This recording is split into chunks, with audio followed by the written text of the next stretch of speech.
bit of beef, apparently, Ryan. Yeah, this is regarding Baker Mayfield at the moment. So as we know, Kevin Stefanski fired from the Browns. He's currently now in Atlanta, which is the same division as Baker Mayfield. Again, this beat reporter just tweeted this out. Falcons Kevin Stefanski had a dumpster fire at the quarterback in Cleveland. Mayfield and Watson failed, which started a chain reaction to 11 starters. Shador Sanders closed out the year. Again, just doing his job. Baker Mayfield, quote, tweets this as failed is quite the reach, pal. Still waiting on a text/call from him after I got shipped off like a piece of garbage.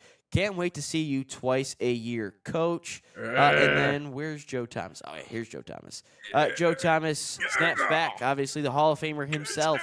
I could be wrong, but I've heard that communication is a two-way street, and there were no laws against you, Baker, sending Stefanski a text or calling him after you got traded. No responses after this. But no, just a little bit of beef, and I think honestly, anywhere where Baker Mayfield goes, there's a little bit of drama. That's just the way. That's just his personality. That's the way he plays. I personally think Baker Mayfield is one hell of an overrated quarterback up to this point because, tell me, what has he won? What has he won? He's won nothing. But again, I know what he did with the Browns. He won them a playoff game with Stefanski, got them to the wild card. I completely understand that, but I mean, Baker, come on, dude, let it go. Let it go.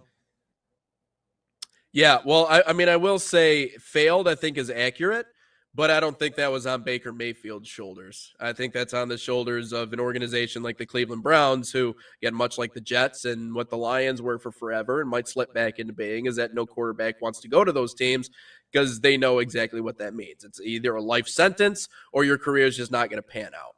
And so, yeah, while he hasn't won a Super Bowl, I'll give Baker Mayfield credit. I think watching the renaissance in his career has been something to admire. All he was saying was that I'm not a complete failure, right? To get them to that point, as you mentioned, what he did with the Browns is still impressive, right? Because it's the Browns. All he was doing was standing up for himself, saying, like, if you want to say a complete failure, you can talk about Deshaun Watson all you want. I mean, to see his career fall off the side of a cliff the way that it has been very pleasing. But as it pertains to Baker Mayfield, he's led a renaissance in his career. He's changed a lot. Now, Baker coming out of college, we thought we had Johnny Manziel 2.0 on our hands. Yeah. I very realistically thought that he was going to be the second coming of Johnny Manziel, but in fact, he's been the opposite, and he's done decent with the Bucs. Again, has he won the big one? No. But I still kind of like him where he is. But your coach, your position coach, not texting you or calling you or letting you know anything after you get shipped off, like he said, a piece of garbage, is not on his shoulders. He in my mind is under no sort of expectation, just observing this from a third person perspective, to text his coach and be like, hey, are we cool? Are we all right? I mean, we just spent all this time in the locker room. We spent all this time in the offseason all year together, and not even a text, not even a heads up, nothing. And now we're going to get this like sympathy post about how Stefanski just inherited a mess. He inherited a mess. He is none of this is his problem. He inherited a dumpster fire in Cleveland. Maybe so. And maybe that organization has made a reputation of wasting away career after career. But I'm going to have to disagree with Joe Thomas on this one. And I got nothing to say about Joe Thomas specifically. He is a Hall of Famer. And I just don't think people like Baker Mayfield very much. I think they're holding on to what they saw out of him in the past. But he is under there is nothing on his shoulders, in my personal opinion, to where he has to handle that. It's not on his shoulders to send the damn text or to make the damn call or be like, hey, man, it didn't work out. Like, this is just a finger-pointing match at this point.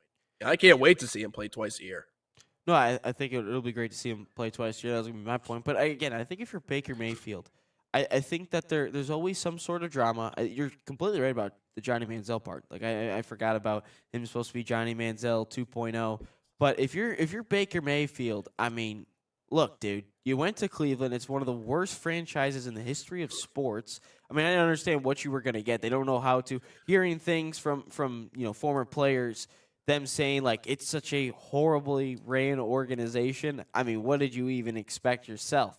And when you Yeah. get shipped off, I mean, does every player that gets cut, every player that gets traded in any franchise in any sport, are they supposed to get like a bouquet of flowers, maybe a 3-course meal? Excuse me. No, man, Like, but I mean, a text or a call is I mean, that seems commonplace, right?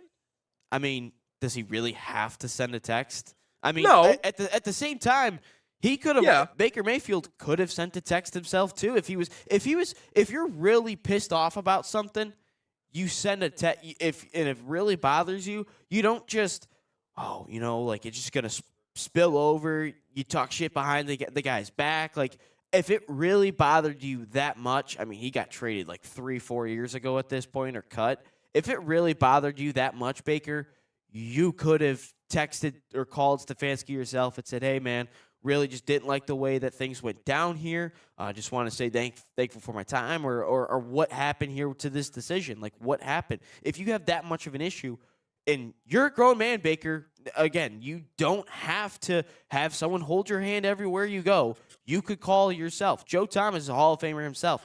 Baker Mayfield, is he a Hall of Famer? God, no. I'm taking Joe Thomas's word over Baker Mayfield's word in this little Twitter sphere beef.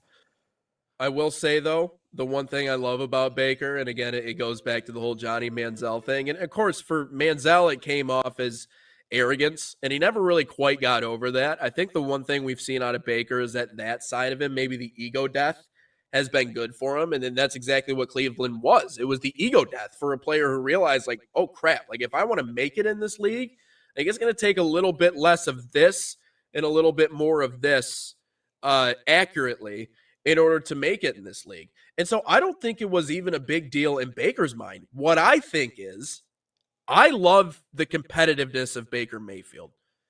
In that, the edge in which he plays with, the edge in which he carries himself, it's something that if he were to ever be, say come in on a 1-2 year deal to be the Lions quarterback, if we needed someone to fill in that spot, let's say Jared Goff, falls off the side of a mountain, not that I would ever want that to happen, but let's just say it does.